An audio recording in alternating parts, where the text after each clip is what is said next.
बोलिए 24 तीर्थंकर भगवान की जय। बोलिए परम पूज्य आचार्य भगवान 108 विशुद्ध सागर जी महामुनि राज की जय। बोलिए परम पूज्य 108 मुनिश्री श्रवण मुनिश्री सुप्रभ सागर जी महाराज की जय। बोलिए परम पूज्य 108 श्रवण मुनिश्री प्रणत सागर जी महाराज की जय। मान्यवर, रस इंद्रियों को जीतना बड़ा कठिन है। इस पंचम काल में रस और इंद्रियों को जीतना बड़ा कठिन काम है, लेकिन जिन मुनियों ने अपनी इंद्रियों और मन को जीतकर तपचर्या में लीन हो जाते हैं, ऐसे मुनिराजों के चरणों में हम सत सत नमन करते हैं। जतारा नगरी में परम पूज्य 108 मुनिश्री श्रवण सुप्रभ सागर जी महाराज, मुनि श्रवण श्री प्रणत सागर जी महाराज विराजमान हैं और नगर का ये बहुत ही बड़ा सौभाग्य है। इस महामारी काल में हम सभी को इतना बड़ा सानिध्य प्राप्त हुआ कि यहाँ महामारी का प्रकोप बहुत ही कम रहा, शून्य के बराबर रहा। मैं देवाधिदेव 1008 पार्श्वनाथ भगवान के चरणों में निवेदन करता हूँ, हे पार्श्वनाथ करुणा निधान, महिमा महान मंगलकारी, शिव भंडारी सुख भरतारी, सर्वज्ञ सुखारी त्रिपुरारी, तुम दया नेक करुणा निकेत, आनंद हेत आश्रयधारी, तुम चिदानंद आनंद कंद, दुख दंड फंद संकट हारी। आवाहन करके आज तुम्हें अपने मन में पधराऊंगा, अपने ओर के सिंहासन पर गद गद हो नाथ बिठाऊंगा। ऐसी भावना लेते हुए देवाधिदेव 1008 पार्श्वनाथ भगवान जी से हम नतमस्तक होके तयकाल नमन करते हुए ये चाहेंगे कि ये भगवान इस कोरोना महामारी से पूरे जीवों को शीघ्र से शीघ्र निजात दिलाएं, ऐसी हम भावना करते हैं।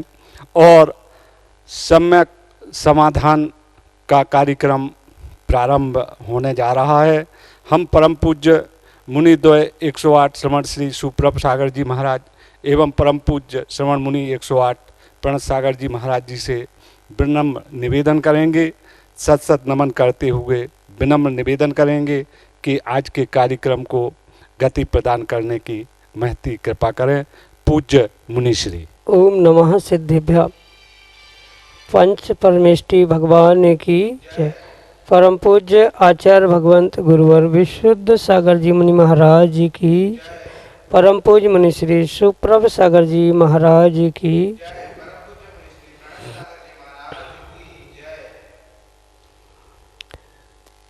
समीचीन विकल्पों का सम्यक समाधान।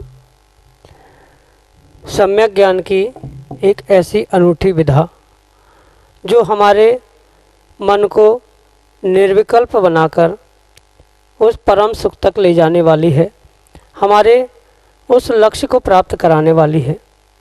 और परम पूज्य मुनिश्री उन समीचीन विकल्पों का जो सम्यक समाधान प्रदान कर रहे हैं, वह मात्र विकल्पकर्ता का ही समाधान प्राप्त नहीं हो रहा है, अपितु अनेकानेक समीचीन विकल्प से अनेकानेक व्यक्ति समाधान को प्राप्त हो रहे हैं। ऐसा यह अनूठा उपाय समीचीन विकल्पों का सम्यक समाधान। प्रारंभ करते हैं आज का सम्यक समाधान।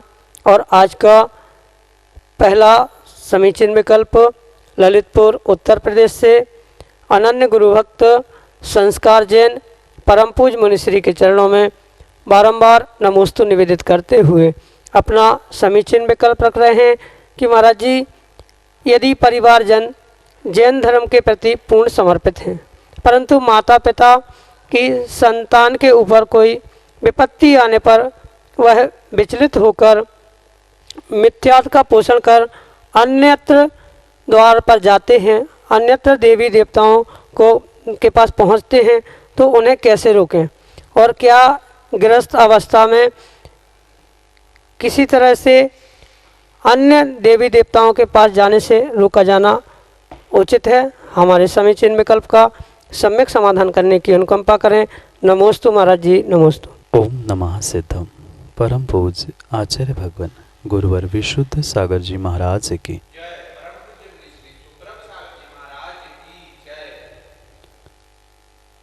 सच्चे देवशास्त्र गुरु और उनको मानने वाले ऐसे उन जीवों पर जो श्रद्धा करता है, मात्र और मात्र उनके लिए ही आचार्य भगवंत कहते हैं कि वह सच्चा सम्यक दृष्टि होता है।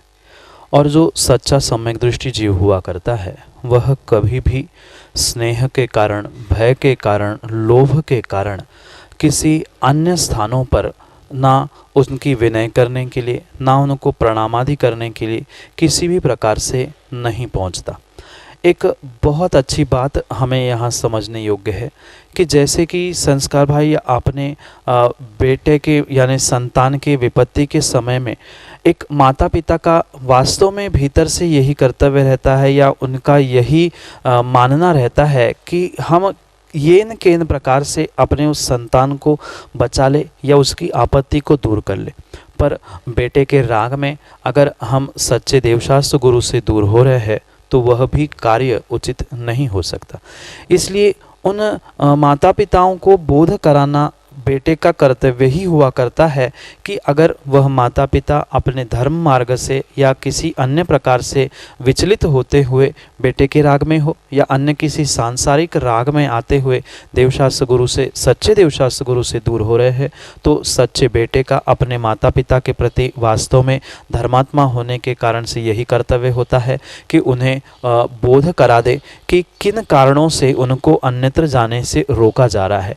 अगर आप बहुत बड़े बनकर या अन्य प्रकार से समझाने का प्रयास करोगे तो वे कभी भी माता पिता बड़े होने से मानने वाले नहीं हैं। आप उनको इस प्रकार से वहाँ जाने से रोक सकते हो, उनकी प्रवृत्ति को मोड़ सकते हो कि उस स्थान पे पहुँचने से या अन्य स्थानों पर पहुँचने से हमें क्या लाभ फायदा हो रहा है, क्या नुकसान हो रहा है, इन सभी बातों को समझकर समझाना आवश्यक होगा। जैसे आगम ग्रंथों में ये कहा जाता है कि एक बार मिथ्यात्व को माथा टेकने से 1,00,000 वैश्याओं का सेवन करने का जो पाप पड़ता है वह एक बार मिथ्यात्व को माथा टेकने से पड़ता है। इसका बोध अगर आप उन माता पिताओं को या किसी व्यक्ति को प्रदान करोगे तो नियम से वह कार्य करते समय विचार करेगा। और एक श्रावक नहीं अपितु हर व्यक्ति एक दूसरे को मिथ्यात्व से बचाने का प्रयास कर सकता है।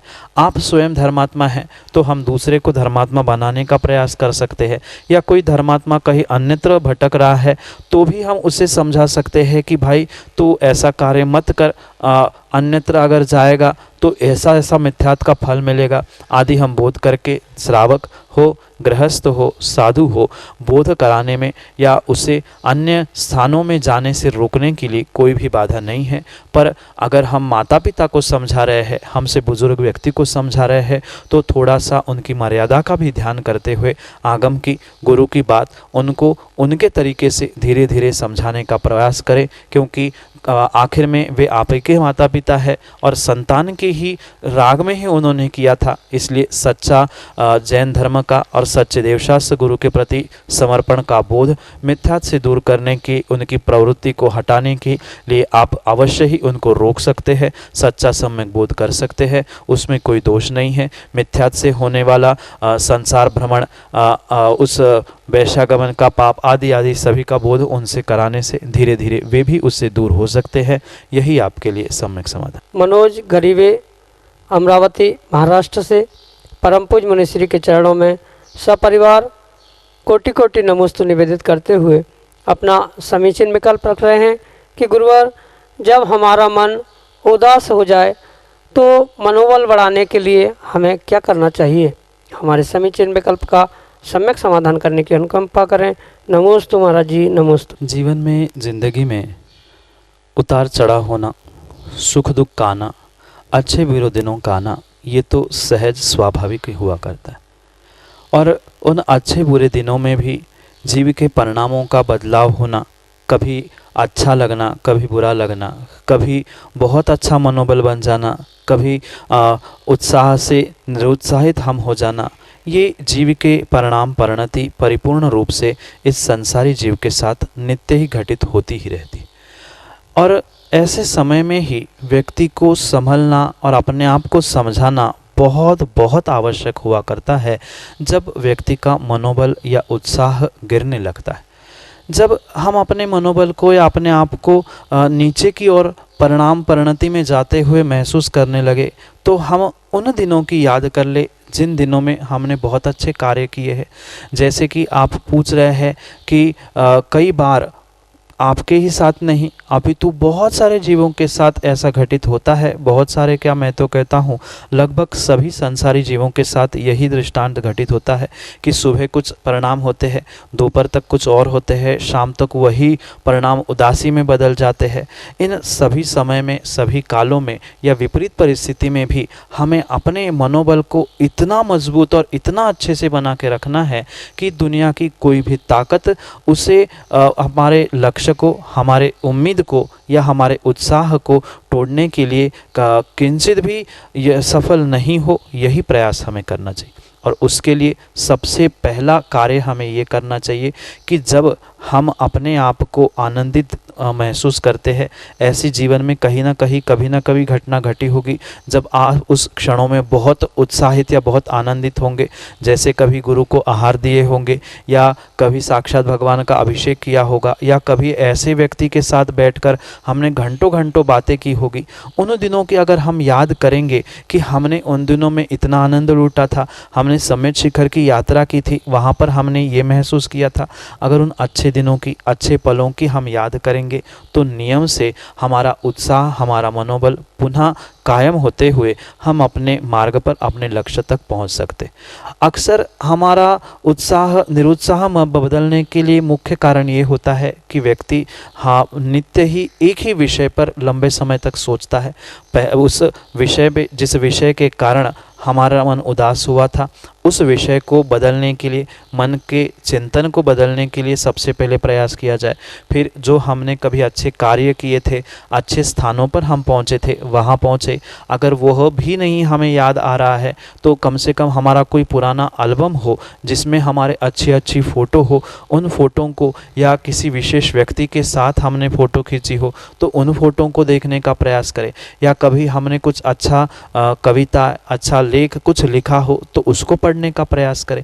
अगर जीवन में जितने अच्छे काम हमने किए हैं उसको स्मरण करने, उसको याद करने, उसको देखने का हम प्रयास करेंगे तो नियम से हमारा पुनः वह मनोबल कायम होते हुए हम उत्साह और ऊर्जा से पुनः भरकर पुनः अपने जीवन को अच्छा बनाने का प्रयास कर सकते। इसलिए हमने जितने जितने अच्छे काम किए हो, जहाँ जहाँ अच्छे स्थानों पे गए हो, जहाँ जहाँ एक पल का भी हमने आनंद लूटा हो, उन बातों को पुनः पुनः याद करें, पुनः उसे ही दिमाग में चिंतन में लाने का प्रयास करें।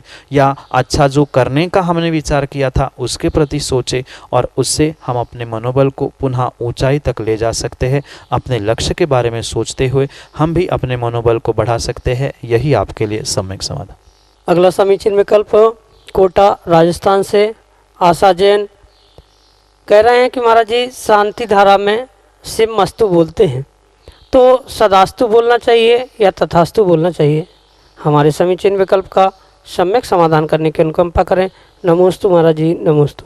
शांति धारा या अभिषेक आदि के मंत्रों में जहाँ जहाँ शांतिरस्तु, शिवमस्तु, जयोस्तु, नित्यम आरोग्यमस्तु आदि बोला जाता है, ऐसी परंपरा है कि उसके साथ या उसके बाद में व्यक्ति तथास्तु कहता है या जयोस्तु कहता है।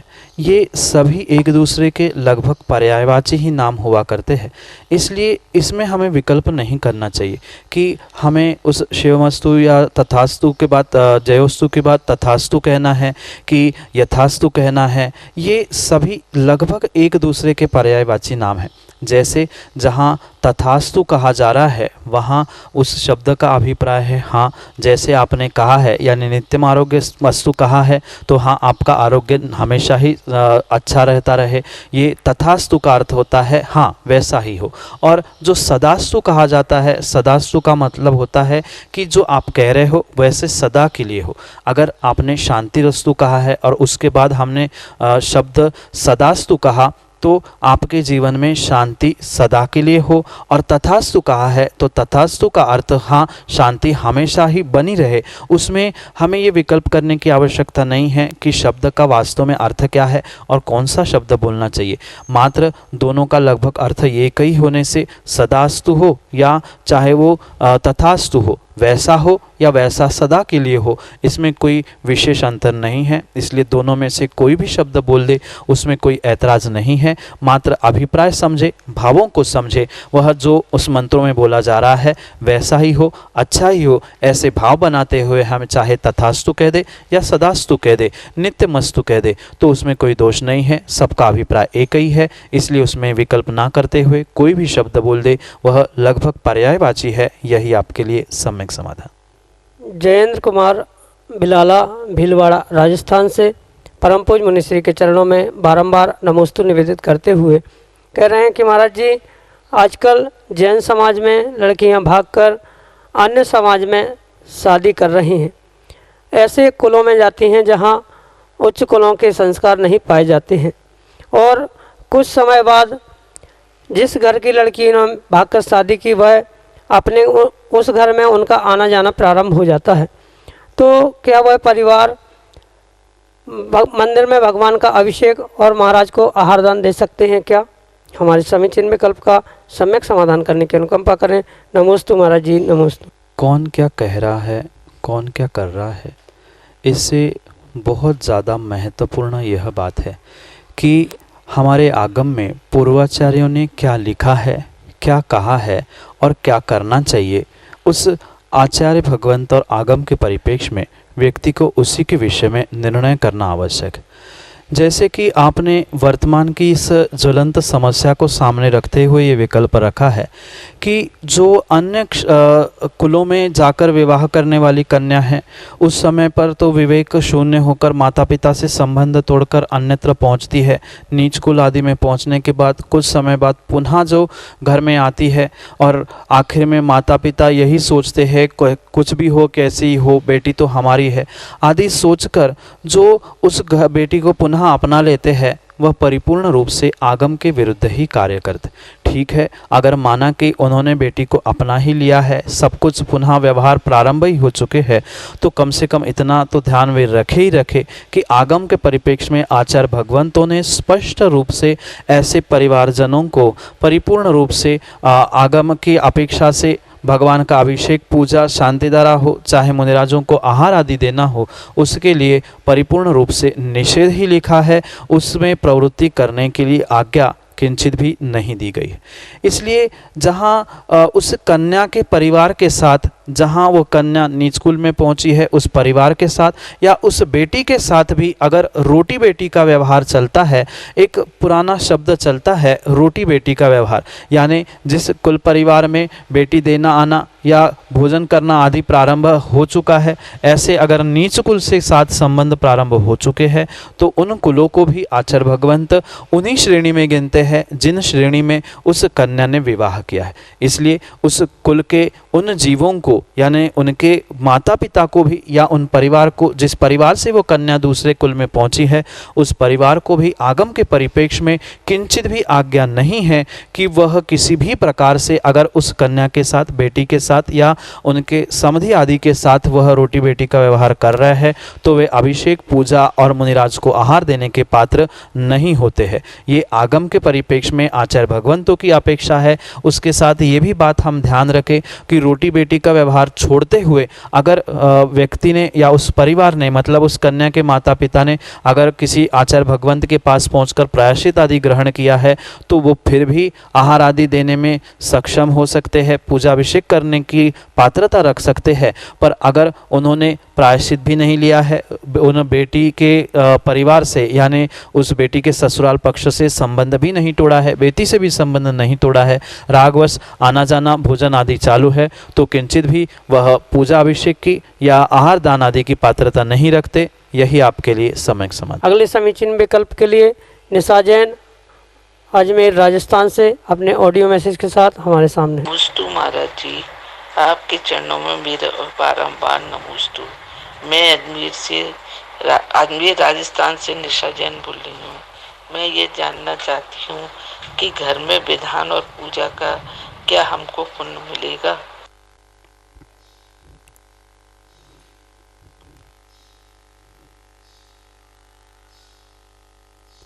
माँ, पूजा विधान, इसके विषय में उस पूजा विधान का क्या फल होता है, कुछ ही दिन पहले सम्यक समाधान में विस्तार से इसके विषय में समझा और उस पूजा विधान के महत्व के साथ आपके प्रश्न को और जोड़ते हुए मैं ये कहना चाहता हूँ कि पूजा विधान भावों से होता है, ना कि किसी विशेष द्रव्य क्षेत्र आदि की उन स्थान आदि के निमित्त से होता है। अगर व्यक्ति के भाव निर्मल है तो वह कहीं भी बैठकर भगवान की पूजा, आराधना, भक्ति, स्तुति, विधान आदि कर सकता है।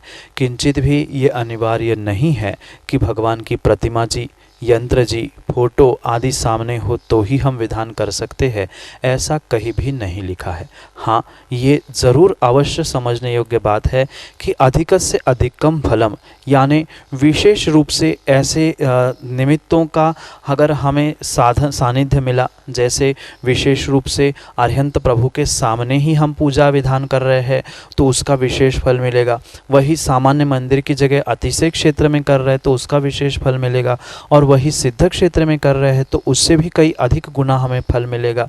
साथ साथ अगर हमें विधान आदि में निर्ग्रंथ गुरु आदि का आशीर्वाद मिला है, उनका सानिध्य मिल रहा है, तो उसका और अधिक फल उसके निमित्त से हमें मिलेगा। तो विशेष अधिक से अधिकम फलम, यानी अधिक अधिक निमित्त मिलने पर अधिक अधिक विशेष फल मिलता है। पर जैसे कि आपने प्रश्न में पूछा है कि घर में करने से क्या होगा, घर में भी अगर हम विधान पूजा कर रहे हैं तो परिपूर्ण रूप से हमें उस विधान और फल का पुण्य अवश्य ही मिलेगा। पर आपके अगर भाव सही है, निर्मल है, अच्छे है तो ही मिलेगा।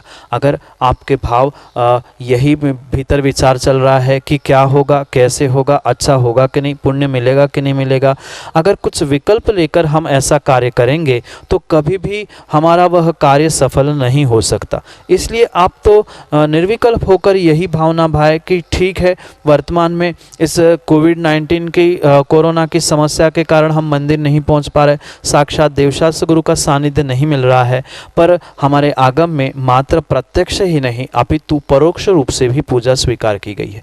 जैसे कई बार आप 20 विद्यमान तीर्थंकरों की पूजा करते होंगे, कई बार आप सिद्धों की आराधना करते होंगे, कई बार भूत, भविष्य, वर्तमान आदि 24 की पूजा करते होंगे। तो सामने हमारे पास कोई भी नहीं है, साक्षात सिद्ध नहीं है, कोई विद्यमान 20 तीर्थंकर भी नहीं है, पर फिर भी हम उनको परोक्ष रूप से स्मरण करते हुए उनकी पूजा कर रहे हैं। कई बार गुरु जिनवाणी भी नहीं होती, फिर भी देवशास्त्र गुरु की हम लोग पूजा करते हैं। तो परोक्ष रूप से भी अगर हमने पूजा की है और भाव हमारे निर्मल है तो परिपूर्ण रूप से हमें उस पूजा विधान का फल मिलेगा, उसमें कोई भी विकल्प करने की आवश्यकता नहीं है। पर ये भी ध्यान रखें, हम घर में जो पूजा विधान आदि कर रहे हैं वहाँ शुद्धि का ध्यान रखा जाए। समय, द्रव्य, क्षेत्र, काल, भाव, इन सब की शुद्धि होना अनिवार्य है। और ऐसा भी नहीं करें कि अगर माना कि वहाँ हमें भगवान या गुरु नहीं है तो फोटो आदि की पूजा विधान आगम में किंचित भी किसी भी प्रकार से स्वीकार नहीं की गई है। हम भले ही आंख बंद करते हुए भगवान को आँखों में या चित्त में स्मरण करते हुए उसके विषय में हम उनकी पूजा या उनका गुणगान कर सकते हैं, पर ज़रूरी नहीं है कि हम फोटो तस्वीर लगाते हुए या चलचित्र को देखते हुए ही पूजा कर ले।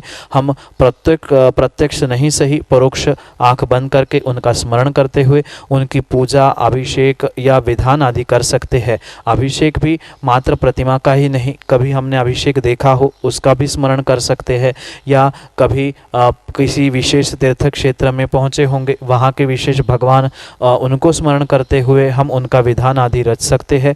घर में भी विधान पूजा आदि करने में कोई भी बाधा नहीं है। यंत्र जी भी नहीं हो, भगवान जी भी नहीं हो, कुछ भी नहीं हो, पर फिर भी हम परोक्ष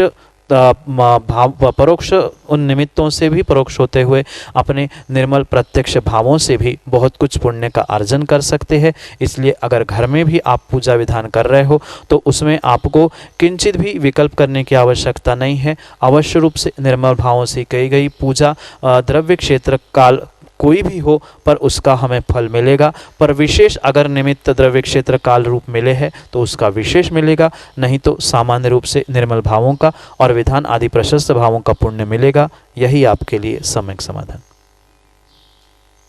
शिवानी उखड़कर रिसोर्ट बासिम महाराष्ट्र से कह रहे हैं कि महाराज जी, पुण्य के उदय से परिग्रह इकट्ठा होता है, ये बात सच है, किंतु ये बताने की कृपा करें कि क्या पाप के उदय से वैराग्य होता है? हमारे समीचीन विकल्प का सम्यक समाधान करने की अनुकंपा करें। नमोस्तु महाराज जी, नमोस्तु।